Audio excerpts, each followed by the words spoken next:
Hello friends, चलते आज बनवा मैदार गोटे न्यू रेसिपी। प्रथम मुझे किसी मैदा नहीं देन किसी लुण पकई हाथ में एमती गोड़े देती देन से हल्का हल्का पानी दे गोटे सॉफ्ट डो प्रस्तुत कर देती 15 मिनिट छाड़ी फुलवाई।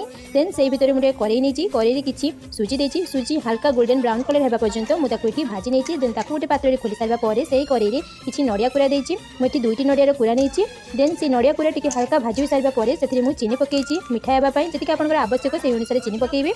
ये मोर हल्का गोल्डन ब्राउन कलर होगा पर्यंत मुझे भाजी नहीं देन से भजा रखा सुजी को पकई आउ 2-3 मिनिट भाजी नहीं। ये मोर नड़िया पूरा रेडी हो जाए। देन आउ गोटे कड़े नहीं कड़े किसी तेल देती तेल हल्का गरम होगा भितर चकटी रखी मैदा को आनी मुझे हाथ में छोट छोट बल्स प्रस्तुत कर देती देन एमती मुझे बेली देती से बनी रखी पूर को एमती सेप मुझे करदे। आपने चाहिए जो सेप आपको भल लगे सेमती सेप दे पारे। देन तेल एपटे आम हल्का गरम हो जाए मुझे पकई एमती गोल्डन ब्राउन कलर होगा पर्यंत छाणी नहीं। देखो मोर ये प्रस्तुत हो जाए मैदार गोटे न्यू रेसिपी। वीडियो जब भल लगे लाइक शेयर कमेंट और सब्सक्राइब करने जमा भी भूलिए।